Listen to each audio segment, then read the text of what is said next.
namely that antidepressants often do not do what they promise and are in fact causing harm to many. Dr. Steve Hotze is suing over Obamacare's employer mandate. It's time for a wellness revolution. Brought to you by Hotze Health and Wellness Center. Honest discussion on maintaining health and wellness naturally to enjoy a better quality of life. He's the doctor fighting to let you keep your doctor. Now, Dr. Stephen Hotze. Welcome to Dr. Hotze's Wellness Revolution. I'm Stacey Banfield here with Dr. Stephen Hotze, founder of the Hotze Health and Wellness Center. And do appreciate you tuning into our podcasts regularly. And of course, you can always go to hotzepodcast.com. That's HOTZE podcast.com. And you can download all of our podcast programs. Well, today, what do we have on tap? We have the topic of hysterectomy, which of course affects a lot of women. They make a decision to get a hysterectomy and maybe they feel like that was the best course for them. However, there are certain side effects that come from that and certain consequences. And one of them happens to be low libido. And this is a topic we get quite a bit. So Dr. Hotze, why don't you speak to our audience today about how that affects women and what can they do after they've had that hysterectomy? That's a great question. And thank you, Stacey. Thank each one of you for joining us here on the Wellness Revolution. Remember, I believe that you need a health coach. You need a doctor and a staff of professionals that can coach you on a path of health and wellness naturally so as you mature, you enjoy a good quality of life. Hysterectomy, big problem in America, and it's a surgical procedure which, of course, removes the uterus. A total hysterectomy simply removes the uterus. Most lay people think that means it takes the ovaries out too. They either had a partial or a total hysterectomy. Total hysterectomy means removal of the uterus. Hyster is uterus, and ectomy is removal of. The removal of the ovaries is the bilateral salpingo oophorectomy. An oophorectomy, the ovaries, or in a medical term in Latin would be oophorectomy. So in medical terms, we call it a TAHBSO, total abdominal hysterectomy, bilateral salpingo oophorectomy. Oh my goodness, that's a tongue twister. That's a lot to say. So when a woman has her ovaries removed during a hysterectomy, that's going to obviously adversely affect her hormones because you're removing the organ, the ovaries, which produce her natural hormones. And the fact that she had a hysterectomy tells you that she had hormonal imbalance to begin with. So a hysterectomy is normally performed by physicians when a woman has heavy periods that are prolonged and protracted and involve clotting, and they have breakthrough bleeding and severe cramping, and doctor checks them, and they also have fibroids, and these are all medical indications, surgical indications that OB-GYNs use to justify doing a hysterectomy. The real question is, why in the world did these problems occur? Why don't they occur in all women? Why don't all women have problems that have a hysterectomy? Why is it just a certain percentage of women? Well, it's because not every woman's hormones become as severely imbalanced as others.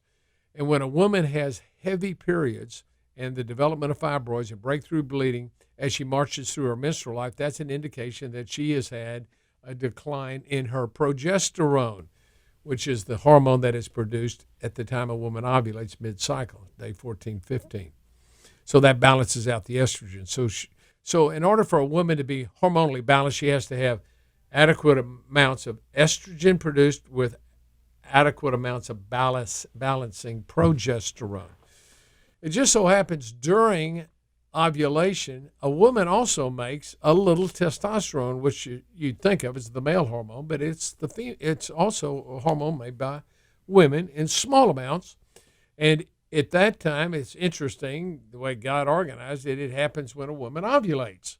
Well, the egg after a woman ovulates only lives for 1 day. It can only be impregnated 1 day, and it's that same day that testosterone is released, which all of a sudden makes a less than handsome-looking man look awful attractive to a young woman, because that's one of the effects that testosterone have. You might call it the love hormone, the hormone of desire.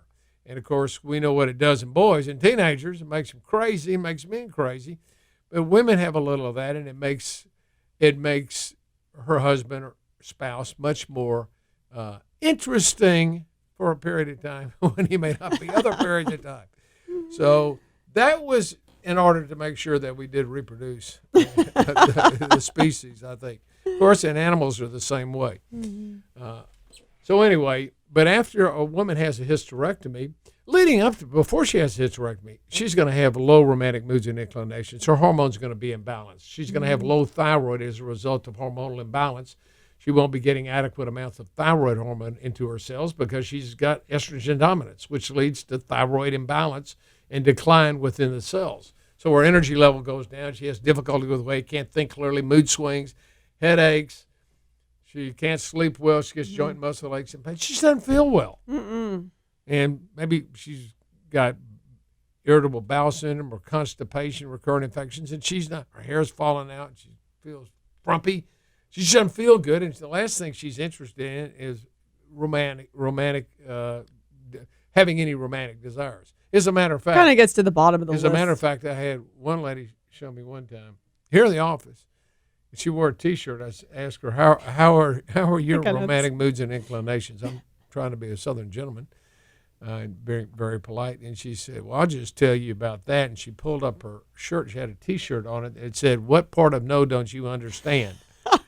And that's what she said she wore to bed every night. So I got the message that her romantic moods and inclinations were not stellar. And I don't think Papa was getting Happy Meals either. So that's what happens. And I've had, women tell me that as they march through their menstrual life. I just don't have the same desires I used to have. And that has to do with two things. The fact that they go through anovulatory cycles and don't ovulate every month after a woman hits 35 or 40.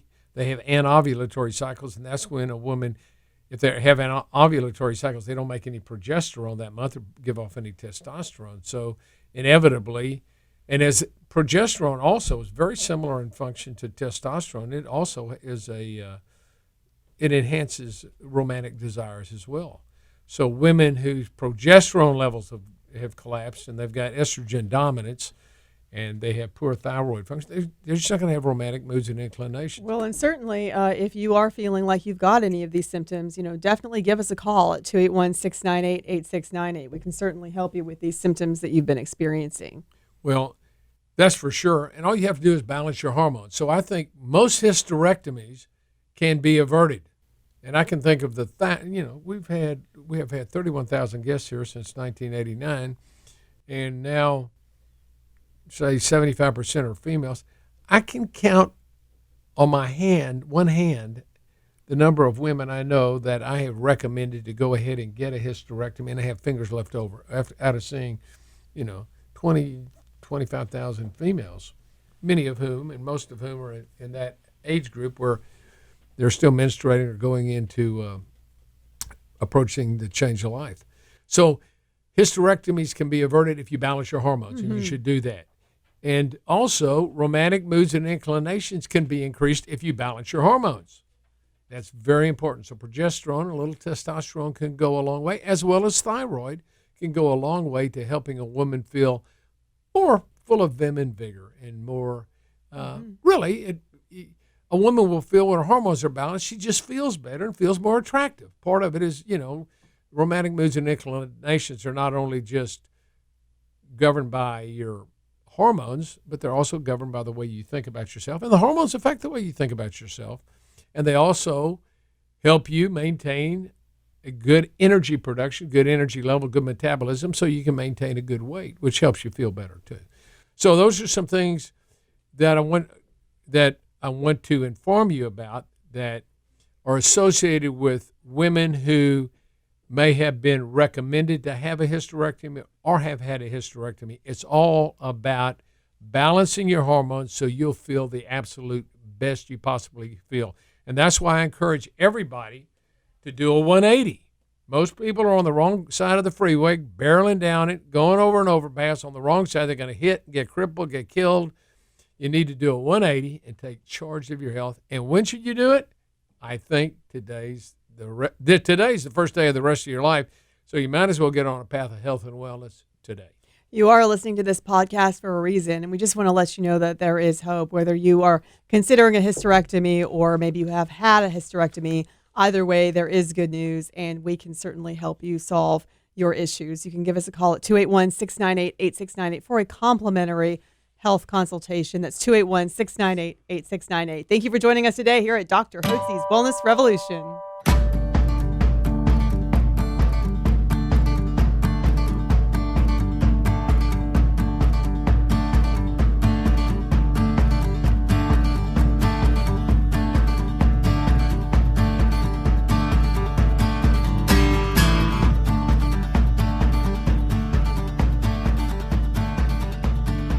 Information provided on this radio program is neither intended nor implied to be a substitute for professional medical advice and is not intended to replace the services of a physician, nor does it constitute a doctor-patient relationship. You should not use information from this radio program to diagnose or treat a health problem or disease without consulting with a qualified healthcare provider. If you have or suspect you have an urgent medical problem, promptly contact a professional healthcare provider or call 911. Dr. Hotze's Wellness Revolution radio program advises you to always seek the advice of a physician or other qualified health provider prior to starting any new treatment or with any questions you may have regarding a medical condition. Any application of the recommendations from this radio program is at the listener's discretion.